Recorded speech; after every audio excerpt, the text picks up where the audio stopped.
전과 같이 되기 원하오니 매일 그분 더욱더 닮게 하옵소서.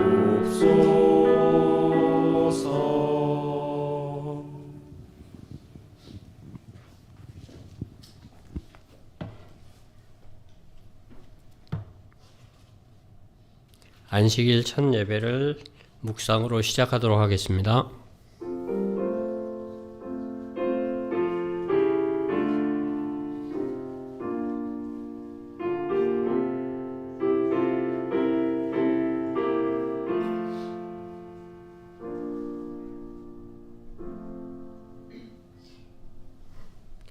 자매는 232장 부르시겠습니다. 다 같이 일어나서 부르시겠습니다. 찬미 후에 이혜경 집사님께서 기도 인도해 주시겠습니다.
기도드리겠습니다.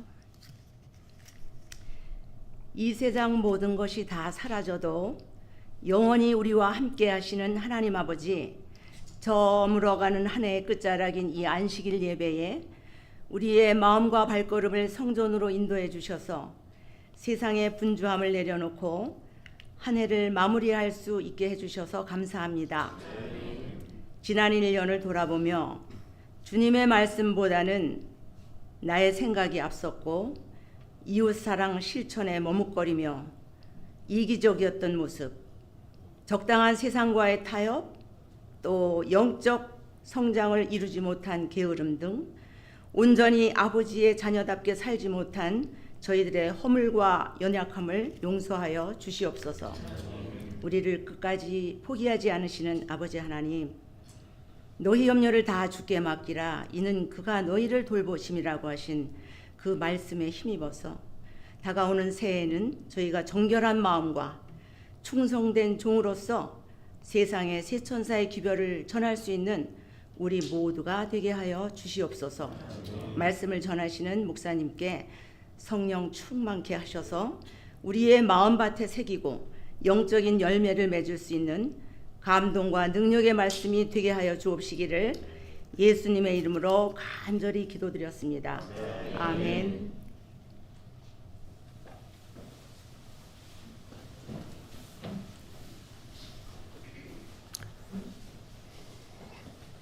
둘째 찬미 부르시겠습니다. 둘째 찬미는 61장 눈을 예수께 돌려 부르시겠습니다.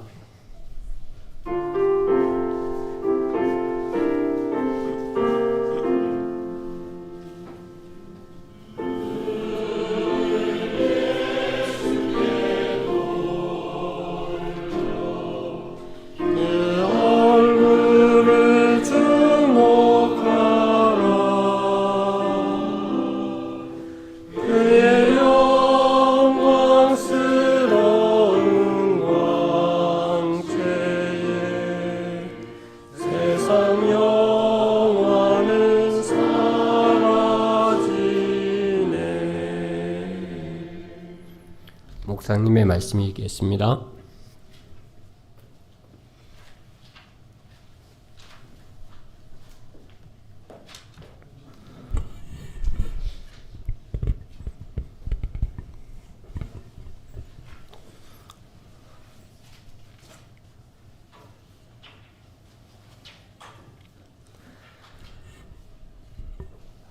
어, 2025년 이제 마지막 또 안식일에 우리 성전에 모이신 우리 모든 여러분을 진심으로 환영합니다.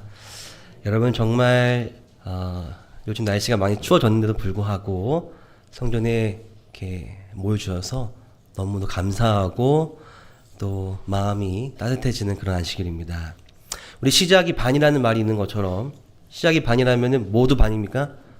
마지막도 반입니다. 우리가 이 2025년 이 마지막 때에 우리 주님의 성전에서 하나님 말씀으로 한 해를 마무리하는 과정이 얼마나 중요하고 또 의미가 되는지를 경험하게 되는 우리 모두가 되기를 바랍니다.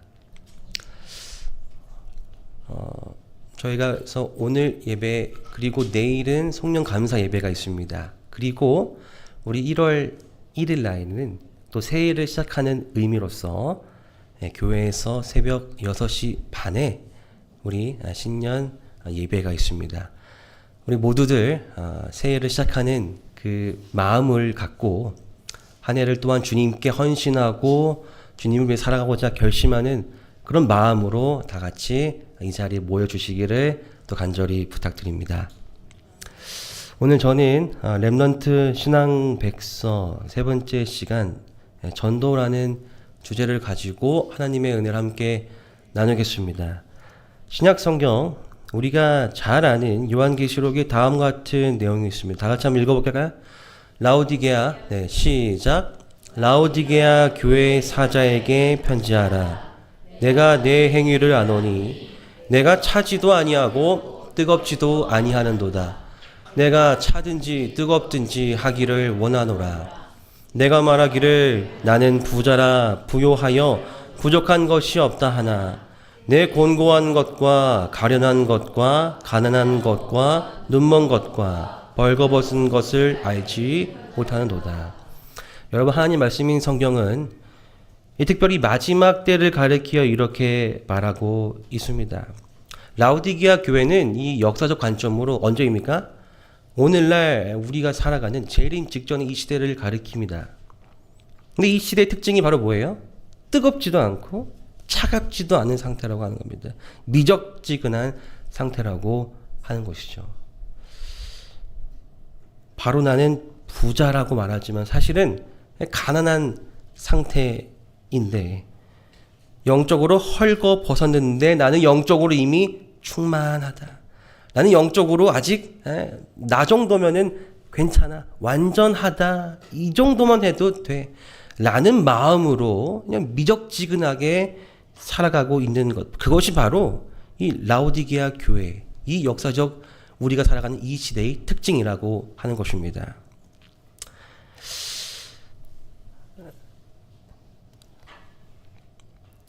여러분, 이 다음 두 성경 말씀에 공통점이 있습니다. 그것이 무엇인지 혹시 발견하시나요? 한쪽은 우리에게 익숙한 예수님의 대사명이 있는 마태복음 28장의 내용이고, 다른 한쪽은 우리의 교회의 정체성인 무엇입니까? 새천사의 기별 내용입니다.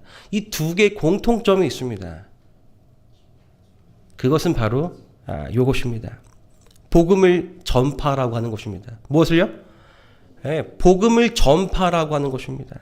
대사명도 너희는 가서 모든 족속을 제자로 삼으라고 말하고 있어요.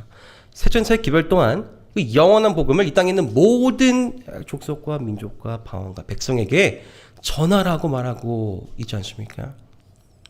왜요? 이 복음이 온 세상에 전파되어야 하는데 그제서야 예수님의 재림이 이루어지기 때문이라고 성경이 분명히 말하고 있는 것입니다. 여러분, 그래서 이것이 바로 이 마지막 시대, 우리의 지금 영적 상태가 뜨겁지도 않고, 그리고 남들을 시원하게 해줄 만큼 그렇게 차갑지도 않은 그런 아주 미지근한 상태라고 말하고 있는데, 이 상태를 벗어나는 방법이 바로 뭐예요? 복음 전파입니다. 복음을 전하는 것입니다. 오늘 한 이야기를 좀 보겠습니다. 마가복음에 있는 한 이야기입니다. 예수께서 바다 건너편 거라사인의 지방에 이르러 배에서 나오심에 곧 더러운 귀신 들린 사람이 무덤 사이에서 나와 예수를 만나니라. 그 사람은 무덤 사이에 거처하는데 이제는 아무도 그를 쇠사슬로도 맬 수 없게 되었으니 그리하여 아무도 그를 제어할 힘이 없는지라.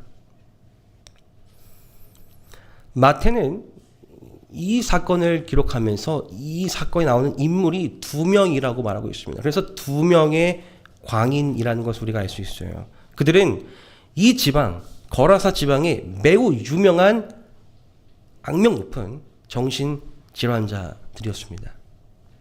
너무나도 흉악하고 너무나도 난폭해서 아무도 그들을 제어할 수도 없고 그들 스스로도 자신을 제어할 수 없는 그런 상태였어요. 그 근방 사람들이라면 어린 아이까지라도 다 알만한 그런 사람들이었습니다. 마을의 수치, 마을의 흉물이 아니라 뭐예요? 흉인이었습니다. 그런데 성경과 영감이 그런 이렇게 말하고 있어요. 그가 가서 예수께서 자기에게 어떻게 큰 일을 행하셨는지를 대가볼리에 전파했다. 영감이 그런 말합니다. 고침을 받은 두 광인은 그리스도께서 대가볼리 지방에 복음을 전하도록 보내신 최초의 선교사들이었다. 어떻게, 무엇 때문에 그 누구나 들어도 피하고 거리를 두고 싶어하는 그 미치광이 두 광인이 예수님의 복음을 전파하는 선교사들이 될 수 있었을까요? 그 비결이 무엇입니까? 첫 번째는 바로 낙심하지 않는 것이었습니다. 예수께서 배에 오르실 때에 귀신 들던 사람이 함께 있기를 간구하였다는 기록이 있어요. 왜 그랬을까 보면은 이 두 광인이 예수님의 그 긍휼로, 그 사랑으로 고침을 받았죠. 근데 받고 난 다음에 그 과정이 중요했습니다. 그 과정이 뭐였어요? 그 두 광인 안에 있던 그 악령들이, 그 악귀들이 다 어디로 갔습니까? 옆에 있는 그 돼지떼에게 다 들어갔습니다. 그래서 그 돼지떼가 몰살되었어요. 매우 기이한 사건이 벌어지게 된 것입니다. 그런데 그들은 예수님께 고침받은 이후에 다음과 같은 방금 우리가 읽었던 함께 있기를 간구했습니다. 그 이유가 뭐예요? 더 이상 그들이 그 마을에 있을 수가 없기 때문이었어요. 워낙에 악명 높았던 자들인데도, 게다가 뭐가 벌어진 거예요? 나 때문에 그 돼지떼가 다 죽어서 그 사람들이 다 재산적 피해를 입은 겁니다. 그 마을에 남을 수 있는 명분이 없었던 거예요. 그들은 이미 그 근방에서 너무 유명한 존재들이었죠. 영감이 그런 말합니다. 이 두 사기 들린 자들은 그 지방에서 공포의 대상이 되어왔다. 아무도 그들이 있는 곳을 안전하게 지나갈 수 없었는데 이는 그들이 어떠한 행인에게도 마귀의 경로로서 대들곤 하였기 때문이다. 아주 흉악스러운 그런 마을의 수치였습니다. 너무 유명한 존재였어요. 제가 한번 저기 원주 중앙시장에 일이 있어서 들렸는데 그날따라 차가 너무 많은 거였습니다. 주차를 막 하려는데 차가 너무 길었어요. 그래서 간신히 주차를 하고 왜 이런가 하고는 머리를 굴리고 있는데 갑자기 어느 분이 답을 알려주었어요. 그 답이 뭐냐면은 최근에 어느 한 유명 방송인이 시장에 들려서 떡볶이를 먹었답니다. 떡볶이를 먹었는데 하도 그게 맛있게 방송에 나와가지고 사람들이 그 떡볶이 한번 먹으려고 줄을 이렇게 쫙 섰다는 거예요. 그런데 여러분, 이 성경에 나오는 이 본문의 이 사람은 완전 반대의 케이스입니다. 이 하도 악명이 높아져서 사람들이 이 얼굴만 봐도 그냥 피하고 싶은 거죠. 그냥 가까이 있기를 싫어하는 거죠. 더 이상 집에도 갈 수 없고 사회생활도 불가능하기에 차라리 그냥 예수님 곁에 머물면 좋겠다. 이러한 마음을 갖고 예수님께 간절히 부탁을 한 것입니다. 그런데 예수님은 이들의 합리적인 부탁을 거절하십니다. 함께 있기를 간구하였으나 허락하지 아니하셨다고 성경이 매우 짧게 기록하고 있어요. 거절하신 겁니다. 우리의 상식으로는 받아주셔도 문제가 없을 것 같은데 거절하셨어요. 여러분, 내가 만약에 이 상황이라면 어떠하시겠습니까? 낭망하지 않은 자신 있으신가요? 여기 나면 뻔히 어떻게 될지 내가 보이는데 말이죠. 여러분, 근데 성경을 보니까 예수님은 거절하신 이후에 몇 마디를 더 붙이셨습니다. 이렇게 말씀하셨어요. 그에게 이르시되 집으로 돌아가라. 그리고 주께서 너에게 어떻게 큰 일을 행하사 너를 불쌍히 여기신 것을 너의 가족에게 알리라고 말씀하십니다. 집으로 돌아가서 하나님께서 너에게 어떻게 큰 일을 행하셨는지, 너를 얼마나 불쌍히 여기셨는지, 그리고 그 결과가 무엇인지를 가서 내 가족에게 먼저 알려라. 이렇게 제안을 하신 것입니다. 그래서 그들이 이 제안을 받아들입니다. 주님의 제안은 집으로 가서 하나님께서 너를 얼마나 사랑하시고 너의 삶을 이렇게 변화시켜주고 너가 경험한 그 하나님을 집에 가서 전하라고 말씀하신 겁니다. 이 제안은요, 그가 마주할, 그의 이제 인생에서 그가 이제 마주할 낭망적인 아주 그냥 좌절스러운 그런 상황에서 도망하지 말고 오히려 도전하라고 하는 제안이었던 것입니다. 예수께 빚진 자가 이제 예수의 빛을 전하는 자가 되도록 주님께서 그에게 새로운 사명을 불어주시고 도전하라고 말씀하신 거였습니다. 그렇다면 무슨 목적으로 예수님께서는 이들을 그 마을로 보내신 것일까? 이렇게 말하고 있습니다. 예수께서 배에 오르시라고 할 때에 그들은 그분 곁에 가까이 서서 발 아래 무릎을 꿇고 저들을 곁에 있게 하여 늘 당신의 말씀을 들을 수 있게 해달라고 애원하였다. 그러나 예수께서는 저들에게 집으로 돌아가서 주께서 저들을 위해서 행하신 위대한 일들을 전하라고 분부하셨다. 누구를 위함이었을까? 그러나 이 놀라운 광경을 본 사람들은 기뻐하지 않았다. 이 사람들이 누구입니까? 그 광인이 고쳐지는 것을 본 주위에 있던 사람들이었습니다. 이 놀라운 광경을 본 사람들은 그 사건을 보고도 기뻐하지 않았습니다. 그들에게는 돼지를 잃은 것이 사단의 포로들이 구원받은 것보다 더 중요한 일인 것처럼 보였다고 하는 거죠. 돼지의 소유주에게 이런 손실을 당하게 허락하신 것은 바로 그들을 긍휼히 여기셨기 때문이다. 그들은 세상의 사물에 골몰하여 영적 생애의 큰 관심사를 돌아보지 않았다. 예수께서는 저들이 당신의 은혜를 받아들일 수 있도록 이기적 무관심의 마력을 깨뜨리기를 원하셨다. 이제 정답이 나오는 것입니다. 왜 예수님께서 그 거라사의 두 광인을 자신이 그냥 데려가셔도 문제가 없으신데 왜 굳이 그들을 그 어려운 그 상황에 처하게 내버려 두신 걸까? 왜 거절하시고 그곳에 두신 걸까? 정답이 뭐예요? 누구를 구원하기 위함입니까? 그때 그 예수님을 거절하고 내쫓은 그 마을 사람들을 구원하기 위하여 이들을 남겨두신 것입니다. 더 이상 예수님과 제자들은 그곳에 머무실 수가 없으셨습니다. 그 거라사 지방도 그 복음을 전파하려 정말 힘들게 그곳에 가셨건만 거기서 처음 만난 두 광인을 고쳐주셨건만 그것을 보고도 그 사람들은 예수님을 내쫓은 거였습니다. 예수님은 자신을 내쫓은 그 마을 사람들에게 그래도 복음을 전하야만 하셨습니다. 그들을 구원 사업에서 제외시킬 수는 없었기 때문이죠. 그래야 하여 이 고침받은 두 광인을 그곳에 남기시고 이 마을 사람들을 구원하시고자 하신 것입니다. 비록 거라사 사람들이 예수님을 영접하지는 않았을지라도 그분께서는 저희가 선택한 흑암 가운데 저희를 버려두지 않으셨다. 그들이 그분에게 떠나가라고 말했을 때 그들은 그분의 말씀을 들은 적이 없었다.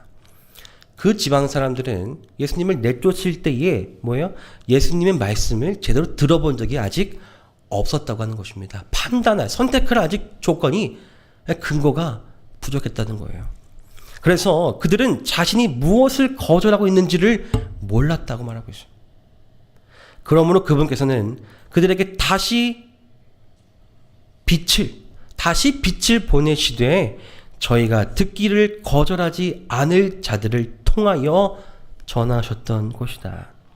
여러분, 이제 두 광인, 이 광이 무슨 광자입니까? 미칠 광자죠. 이 두 광인이 이제는 무슨 광이 된 거예요? 빛 광자에 빛을 전하는 두 광인이 된 것입니다. 미치광이에서 빛을 전하는 사람들이 된 것입니다.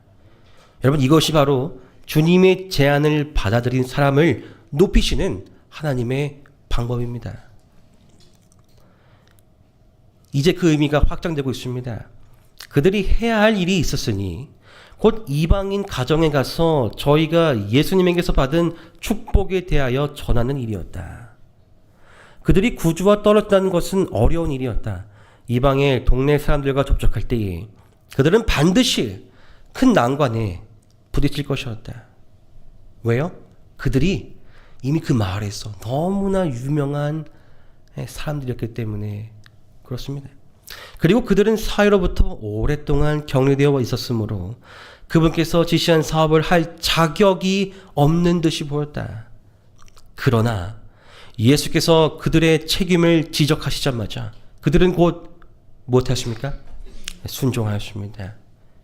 이제 그 의미가 확장되었어요.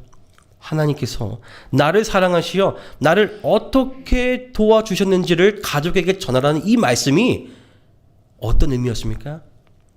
알고 보니 나의 가족뿐만 아니라 나의 옆에 있는 가정, 나의 친구의 가정, 나의 이웃의 가정, 나의 친척들, 그들 가정에 가서 예수님께로부터 받은 축복과 은혜에 대하여 전하라고 하는 것을 그들이 사명으로 받은 것입니다. 여러분, 그들은 자격이 없는 듯 보였어요. 누가 봐도 그들은 전도하기에, 복음을 전파하기에 자격이 없는 듯한 사람들처럼 보였습니다. 그러나 주님은 오히려 자격 없는 것 같은 사람들을 사용하심으로써 주님의 능력을 나타내십니다. 고침받은 두 광인은 주님의 말씀을 듣고 그 제안을 순종하였습니다. 그들은 예수님에 대하여 자신의 집안과 이웃에게 전했을 뿐만 아니라 데가볼리 지방을 두루 다니며 그분의 구원하는 능력을 전파하며 마귀에게서 저들을 자유케 하신 사실을 말하였다. 이 일을 함으로써 그들은 단지 자신의 이익을 위하여 그분과 함께 머무르는 것보다 더 큰 축복을 받을 수 있었다. 우리가 구주께 더 가까워지는 일은 구원의 좋은 소식을 전파하기 위하여 일하는 중에 이루어진다. 여러분, 이 두 광인이 그렇게 전파하였을 때에 얻은 결과가 무엇입니까? 그렇게 하였을 때에 그들은 예수님의 곁에 따라가서 머물러서 얻는 그런 아주 귀중한 경험과 놀라운 축복을 얻는 것보다도 더 큰 축복을 받게 되었다고 말하는 것입니다. 저 하늘에 그들의 이름이 기록되고 그들이 그 데가볼리 지방에서 열심히 전도하여 구원을 받은 그 영혼들의 이름마저도 저 하늘에 기록되는 더 큰 놀라운 축복을 그들이 받게 되었습니다. 내가 예수님께로부터 받은 축복과 은혜를 나의 어떤 자격 때문이 아니라 나의 사명 때문에 세상에 전할 때에 나는 예수님과 한 발 더 가까워짐을 깨닫고 경험하게 되는 우리 모두가 되길 간절히 바랍니다. 이제 다음 주면은 2026년이 시작됩니다. 우리 각 부서에서도 선교 사업 계획들을 보내주셨고 이 교회의 작은 직분에서부터 큰 골자까지 골자가 나왔습니다. 나에게 주어지는 내가 참여하는 이 모든 일을 주님의 선교 사역이라고 여기시고 그분의 부르심으로 우리가 받아들이게 되기를 간절히 바랍니다.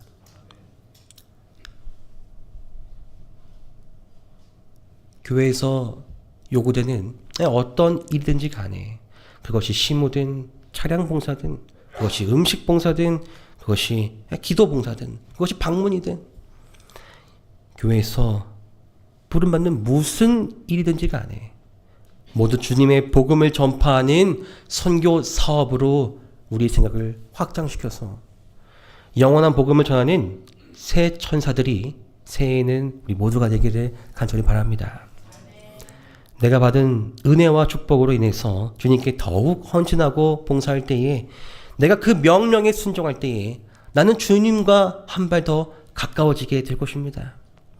다른 방법 말고 이 방법으로 우리가 주님과 더욱 가까워지게 되기를 바랍니다.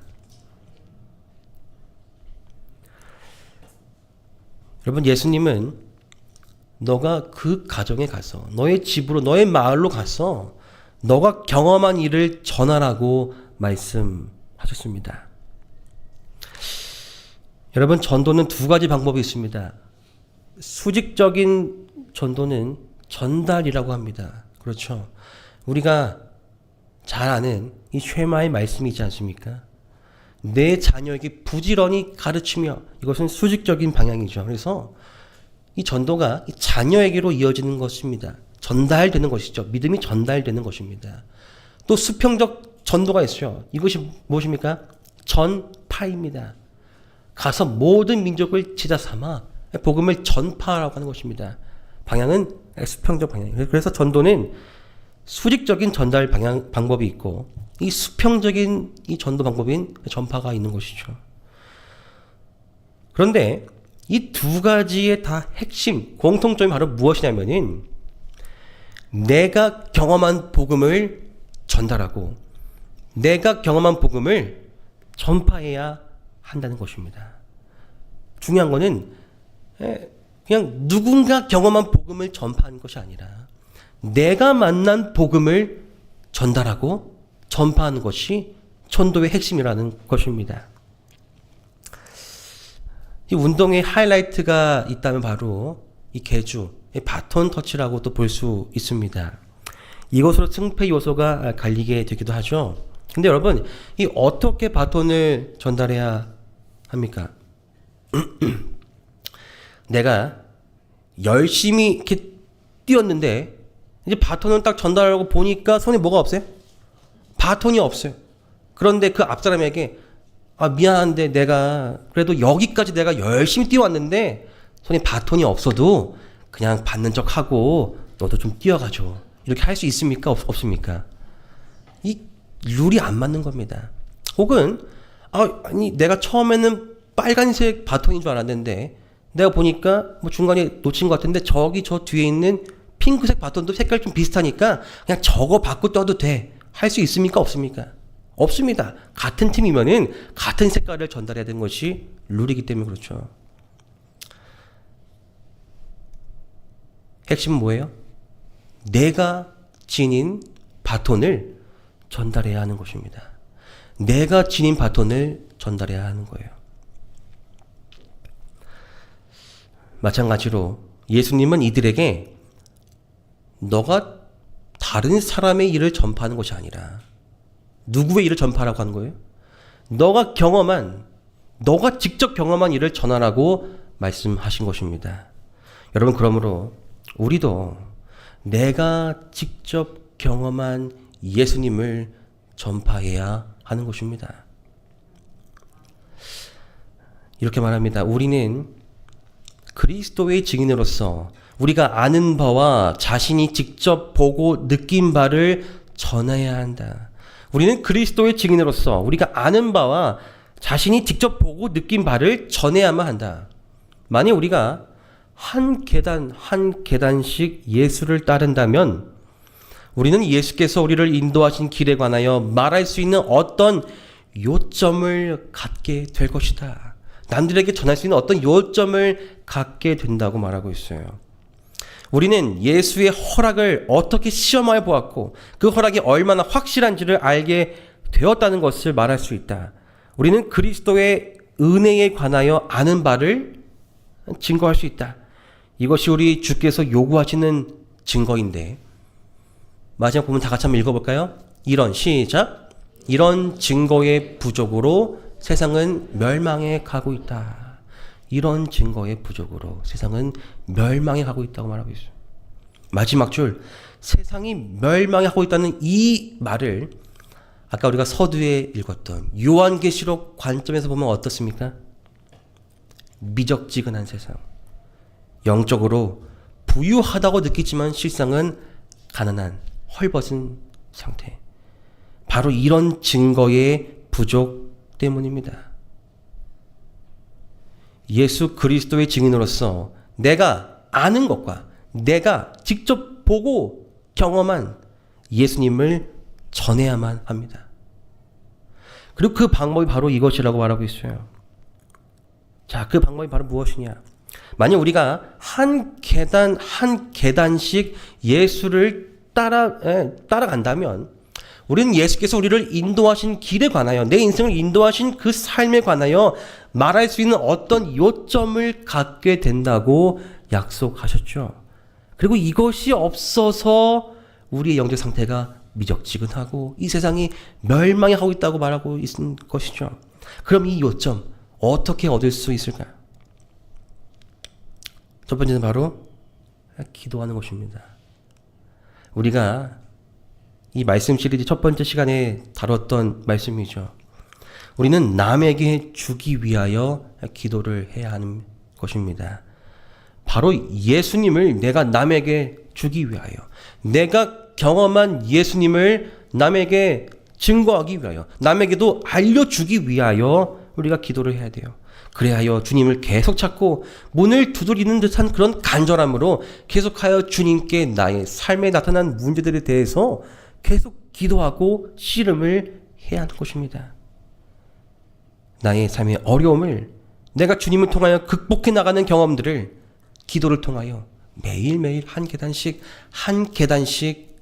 올라가는 경험을 우리가 해야 한다는 것입니다. 두 번째는 바로 말씀 연구였습니다. 기억나시죠? 말씀 연구였습니다. 우리는 하나님의 거룩한 말씀인 성경을 깊이 연구해야 합니다. 성경의 말씀이 그냥 나와 상관없는 4,500년 전의 이야기, 그냥 2000년 전의 이야기 그렇게 치부되는 것이 아니라 그 이야기가 바로 오늘 나에게 필요한 이야기. 오늘 내가 그냥 챗 GPT한테 내 삶의 궁금증과 답을 찾는 것이 아니라 하나님의 말씀으로부터 찾는 그런 경험을 우리가 매일 해야 한다는 것입니다. 그래서 시편 기자가 기록한 것처럼 아침에 삶을 시작할 때에 주님께 기도드리고 주님의 말씀으로 그 답을 찾는 경험을 우리가 하게 된다면 나를 위해 숨겨진 그 하늘 보화를 우리가 반드시 찾아낼 수가 있을 것입니다. 주님으로부터 매일마다 그 음성을 듣게 되는 우리 모두가 되길 바랍니다. 이렇게 매일 매 순간을 삶의 어려움 속에서 주님께 기도드리고 주님의 말씀을 읽음으로써 답을 찾는 이런 삶을 살아가다 보면 어떻게 된다는 거예요? 한 계단씩 예수를 따라가다 보면 하나님께서 자랑할 것 하나도 없는 내 삶을, 자격 없는 내 삶을 어떻게 이렇게 은혜로 축복을 주시어 인도하셨는지. 태어날 때 손에 아무것도 없이 태어났지만 지금은 이렇게 많은 축복을 받고 살아가고 있음을 깨닫고 그 은혜에 감사하여 내가 경험한 하나님을, 내가 경험한 하나님을 다른 사람들에게 증거할 수 있는 요점을 갖게 된다는 것입니다. 바로 그 요점을, 내가 직접 경험한 예수님을 세상에 전파하는 우리 모두가 되기를 간절히 바랍니다. 고침받은 두 광인은 그리스도께서 데가볼리 지방에 복음을 전하라고 보내신 최초의 선교사들이었다. 겨우 잠깐 동안 이 사람들은 그리스도의 가르침을 들을 특권을 누렸다. 겨우 잠깐이었습니다. 저들은 예수의 설교를 한 번도 들은 적이 없었습니다. 그들은 날마다 그리스도와 함께 있었던 제자들이 가르칠 수 있었던 것처럼 사람들을 가르칠 수는 없었습니다. 그러나 그들은 예수가 메시아라는 증거를 자신의 몸에 지니고 있었습니다. 그들은 저희가 아는 것, 곧 그리스도의 능력에 관하여 내가 보고 듣고 느낀 것을 전할 수가 있었어요. 이것은 하나님의 은혜로 마음의 감동을 받은 사람이 각기 행할 수 있는 일입니다.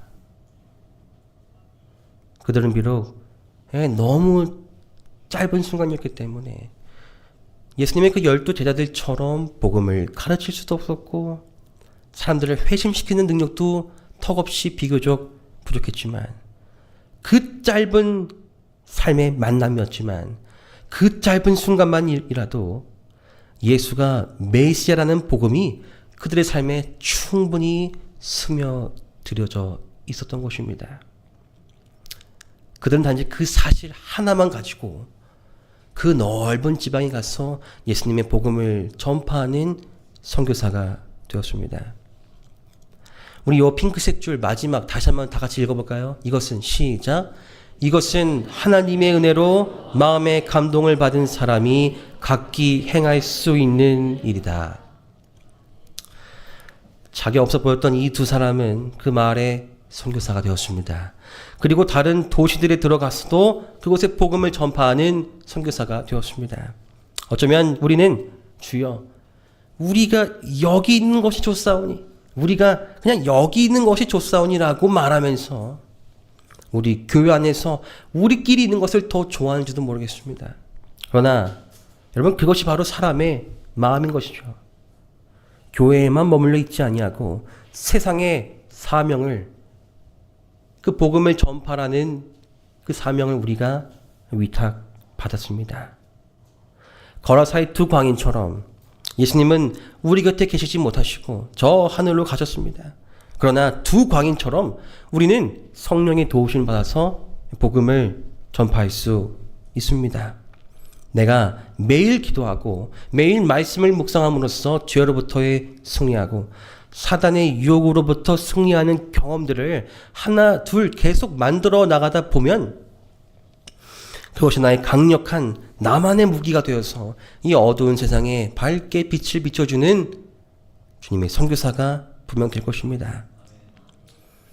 필리핀 천명 선교사 훈련원에서는 이런 말을 가르친다고 합니다. 예수가 없는 마음마다 무엇일까요? 예수가 없는 마음마다 선교지이고, 예수가 없는 마음마다 선교지고, 예수가 있는 마음마다 누구예요? 선교사다. 혹 나의 가족 중에 아직 예수를 모르는 사람들이 있다면 주님께서 나를 그 사람을 위한 선교사로 부르셨음을 깨닫고 경험하게 되길 간절히 바랍니다. 혹 나의 삶, 나의 주변에 어떠한 가족이, 어떠한 친척이, 어떠한 친구가, 어떠한 이웃이, 어느 한 직장 동료가 아직 예수를 모르는 중에 있다면 하나님께서 누구를 보내신 거예요? 바로 나를 주님의 선교사로, 자격 없어 보이고 때로는 낭망적인 상황에 우리가 그런 관계 속에 있다 할지라도 주님의 제안을 받아들이고 나아갔다면 우리는 바로 그 아직 복음을 알지 못하는 그 한 사람을 위해서 보낸받은 세천사, 선교사라는 사실을 우리가 깨닫고 경험하게 되길 간절히 바랍니다. 우리 교회가 있는 이 승안동 마을에 그럼 누가 이제 선교사예요? 우리가 이 마을에 사명받은 선교사들입니다. 아직 예수를 모르는 사람들이 있다면 바로 그들에게 하늘 복음을 듣게 하시려고 그들이 거절한다 할지라도 거라사 마을의 주민들을 기억하셨던 예수님의 그 마음처럼 나를 통하여 이 마을의 복음을 전파하시려고 나를 하늘숲 교회로 부르셨다는 그 사명 또한 같이 깨닫고 순종하게 되는 우리 모두가 되길 바라면서 오늘 말씀을 마치겠습니다. 기도하시겠습니다. 하늘에 계신 우리들의 아버지 하나님, 한 해를 마무리하는 이 시점에 주님, 우리의 마음에 뜨거운 울림을 주심에 감사드립니다. 주님, 우리가 세상 살면서 그래 이 정도면 충분하지, 이 정도면 행복하지라고 그냥 우리끼리 교회 안에서 살아갔는지도 모르겠습니다. 어쩌면 그것이 바로 성경에서 말하는 이 마지막 시대의 특징인 미적지근한 신앙인지도 모르겠습니다. 그러므로 주님, 저희들은 이제 발버둥 치고 싶습니다.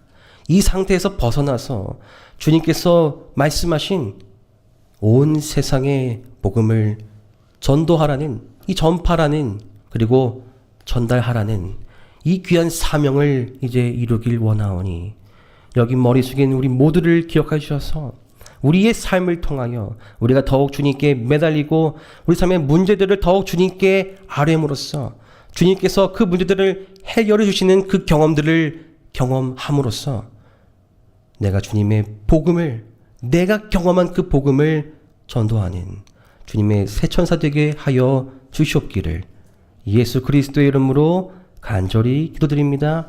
아멘.